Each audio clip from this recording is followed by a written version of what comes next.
নমস্কার, আমি অ্যাস্ট্রোলজার মনীষা শাস্ত্রী বলছি।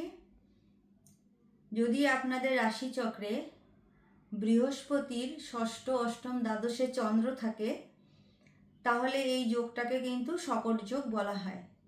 চন্দ্র যেহেতু মন আর মানসিকতার কারক গ্রহ, স্বাভাবিকভাবেই চন্দ্র যদি দুর্বল হয়ে যায়, চন্দ্র বৃশ্চিক রাশিতে প্রথম 3 ডিগ্রি পর্যন্ত কিন্তু নিচস্থ থাকে, আবার এদিকে বৃষ রাশিতে প্রথম 3 ডিগ্রি পর্যন্ত কিন্তু উচ্চ হয়ে যায়।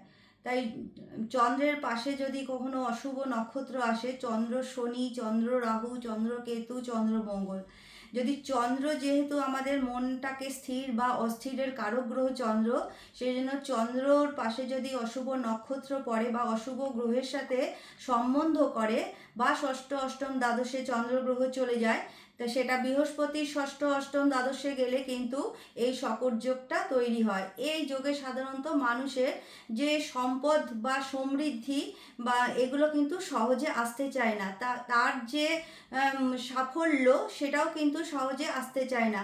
দেখা যায় যে তার অনেক কোয়ালিটি আছে, সে শিক্ষিত হলো, কিন্তু সে তার সাফল্যটা কিন্তু সহজেই আনতে পারে না এই যোগটার কারণে। সুতরাং চন্দ্র কিভাবে আছে আপনাদের রাশিচক্রে একটুখানি দেখে নিন। তা সেইভাবে যদি আপনারা এই চন্দ্র গ্রহটা, চন্দ্রের জন্যে কিন্তু সোমবার দিন আপনারা শিবলিঙ্গের মাথায় দুধের সাথে কালো তিল মিশিয়ে অর্পণ করতে পারেন। আর এই দিকে আপনারা প্রত্যেক দিন ঘিয়ের মাটির প্রদীপে ঘি দিয়ে কিন্তু প্রত্যেক দিন আপনারা জ্বালাতে পারেন। সেখানে কিন্তু চন্দ্রগ্রহ যেটা মন বা মানসিকতাকে কন্ট্রোল করে, সেটা অনেকাংশে ঠিক হয়ে যায়।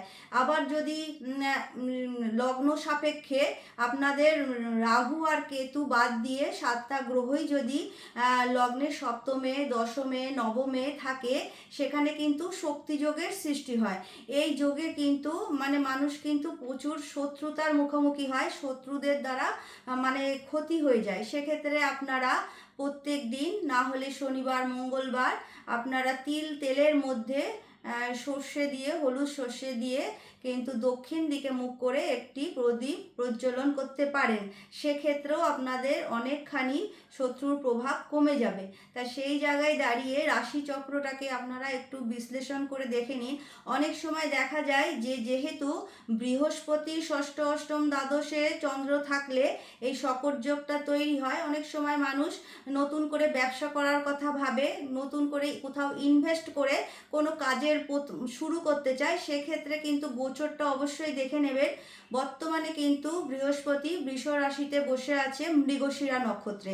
সেইখান হিসাবে ঠিক করে নেবেন, যখন ষষ্ঠ, অষ্টম, দ্বাদশে চন্দ্র যাবে, সেই সময় কিন্তু আপনারা কোথাও ইনভেস্ট করবেন না, বা সেই জায়গায় সেই সময় কিন্তু কোনো জায়গায় নতুন করে কোনো টাকা পয়সা লেনদেন করবেন না। তাহলে কিন্তু সেখান থেকে দাঁড়িয়ে অনেক প্রবলেম আসতে পারে।